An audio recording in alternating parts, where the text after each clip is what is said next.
కుటుంబ పండుగ ఎలా ఉంటుందో ఈరోజు ఊరు వాడ అన్ని దగ్గర చూస్తున్నాం. ఎక్కడ చూసినా మెడలు ట్యాగులు, ఏ సభకి వెళ్ళినా అందరూ కూడా ఆనందంగా కుటుంబ పండుగ జరుపుకోవడం ఒక తెలుగుదేశం పార్టీకి సాధ్యమైంది. అది క్రమశిక్షణ అంటే.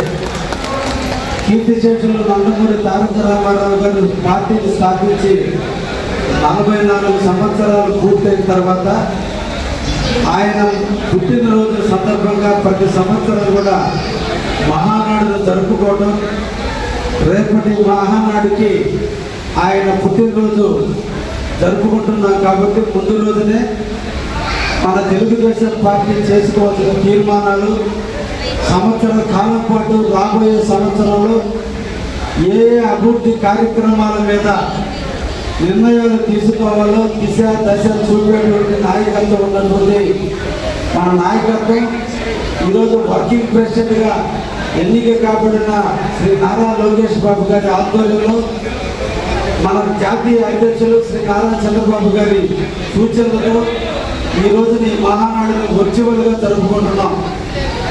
ప్రతి పైసా చాలా విలువైనది. భారతదేశం క్లిష్ట పరిస్థితుల్లో ఉంది. ఆర్థిక అసమానతలు పెరుగుతున్నాయి. కాబట్టి ఏది ఒక్కటి కూడా వేస్ట్ చేయకూడదనే ఉద్దేశంతో ఈరోజు ఒకే ఒక్క పిలుపు మన అధినేత చంద్రబాబు నాయుడు గారు ఒక్క మాట, మన యువ నాయకుడు ఒక్క మాట ఈరోజు దాదాపు 18 లక్షల మంది వర్చువల్గా వివిధ కార్యాలయాల్లో పాల్గొని ఈరోజు ఈ సభలను అన్నింటినీ కూడా సక్సెస్ చేస్తున్నారంటే అది తెలుగుదేశానికి పార్టీకి ఉన్నటువంటి కార్యకర్తలకు ఉన్నటువంటి నిబద్ధత, క్రమశిక్షణ. కావలిలో కూడా 12 క్లస్టర్స్లో ఈరోజు ఈ కార్యక్రమాలను నిర్వహిస్తూ ఉన్నారు. ఏ క్లస్టర్కి సంబంధించిన ఆ క్లస్టర్ అధినేతలు, ఆ ప్రాంతానికి సంబంధించినటువంటి నాయకులు, వార్డు ఇన్ఛార్జీలు, యూనిట్ ఇన్ఛార్జీలు, పిఎల్ఏలు, వార్డు కమిటీ మొత్తం కూడా అందరూ కూడా ఈరోజు ఈ సభను సక్సెస్ చేయాలని ప్రతి ఒక్కరు కూడా అకుంఠ దీక్షతో పనిచేశారు. ప్రతి ఒక్కరిని కూడా అభినందిస్తున్నా. ఈ క్లస్టర్లో బాగా జరుగుతుంది. మా తమ్ముడు బాగా కష్టపడ్డారు, క్లస్టర్ ఇన్ఛార్జి అలాగే కష్టపడ్డారు.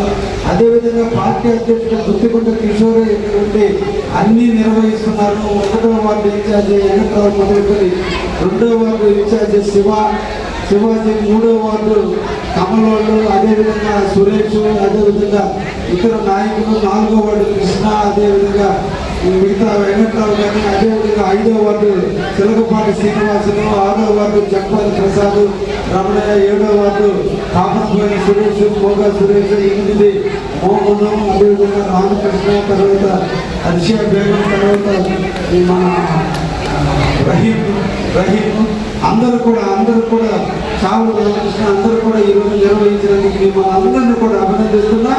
ఇదే స్ఫూర్తితో మీరందరూ కూడా ఈ 2 రోజులు నిర్వహించి మన ముఖ్యమంత్రి గారు ఇచ్చినటువంటి ఆదేశానుసారం పార్టీ సిద్ధాంతాలకి విధంగా మన అందరూ కూడా పనిచేయాలని, రేపటి మున్సిపల్ ఎన్నికలకు ఇదే నాంది పలకాలని, రాబోయే మున్సిపల్ ఎన్నికలు తీసుకున్నటువంటి క్రమశిక్షణ కార్యకర్తలుగా జనరల్గా మన అందరూ కూడా ఒక ఆలోచించాలి. ఒక కుటుంబంలో ఒక భార్య, 2 బిడ్డలు ఉంటేనే ఆ కుటుంబాల్లో పోషించే క్రమంలో ఎక్కడో ఇక్కడ చిన్న ఇబ్బందులు కుటుంబ యజమానిగా ఉంటే ఇక్కడ వేలాదిగా లక్షలాదిగా కార్యకర్తలు ఉన్న తెలుగుదేశం పార్టీలో అందరికీ పదవులు రావు. పదవులు రాని వాళ్ళందరూ కూడా తక్కువ కాదు, పదవులు వచ్చిన వాళ్ళందరూ గొప్పవాళ్ళు కాదు. అందరూ కూడా సమానమే. ఒక్కొక్కసారి ఒక్కొక్కరికి ఒక్కొక్క అవకాశం, రిజర్వేషన్ ప్రక్రియను బట్టి, ఆడున్నటువంటి రాజకీయ సిచ్యువేషన్ బట్టి, క్యాస్ట్ ఈక్వేషన్ బట్టి, మత ఈక్వేషన్ల బట్టి, ప్రాంత ఈక్వేషన్ల బట్టి పదవులు వస్తుంటే తెలుగుదేశం పార్టీలో ఈ ట్యాగ్ వేసుకున్న ప్రతి ఒక్కరు హీరోయిన్లే, ప్రతి ఒక్కరు కార్యకర్తలు, ప్రతి ఒక్కరు గుర్తుపడ్డ నాయకులే. కాబట్టి ఈ సందర్భంగా మిమ్మల్ని అందరినీ కూడా కోరుకుంటున్నా.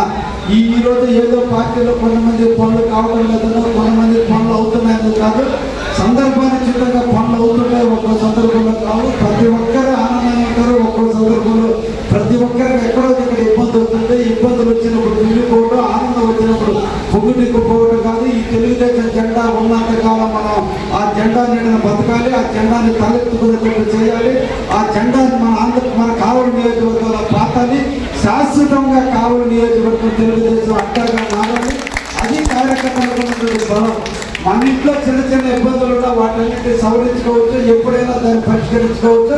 అందరూ కూడా కలిసికట్టుగా కావలి తెలుగుదేశానికి ఎక్కడ మొగటం లేని మహారాజులుగా కావలి తెలుగుదేశం పార్టీ ఉంటుందనే విధంగా మనందరం కూడా పనిచేయాల్సినటువంటి అవసరం ఉంది. ఎంతోమంది కార్యకర్తల కష్టమే ఈరోజు తెలుగుదేశం పార్టీ. కాబట్టి అందరం కూడా పనిచేసి మన తెలుగుదేశం పార్టీ జెండాని రెప్పబడే విధంగా నారా చంద్రబాబు నాయుడు నాయకత్వాన్ని, నారా లోకేష్ బాబు గారి నాయకత్వాన్ని బలపరుస్తూ తెలుగుదేశాన్ని ఇంకా ఇంత ఒడిదింతగా మనం పెంచుకుంటూ ముందుకు పోదామని అందరినీ కోరుకుంటూ ఈ రాష్ట్రంలో ప్రతి ఒక్క కార్యకర్తకి కూడా ధన్యవాదాలు తెలియజేస్తున్నా. మీరు ఇదే స్ఫూర్తితో ఇదే దీక్షతో మీరు అందరూ కూడా నిర్విఘ్నంగా సభను పూర్తి చేయాలని మనసారా కోరుకుంటూ సెలవు తీసుకుంటున్నారు.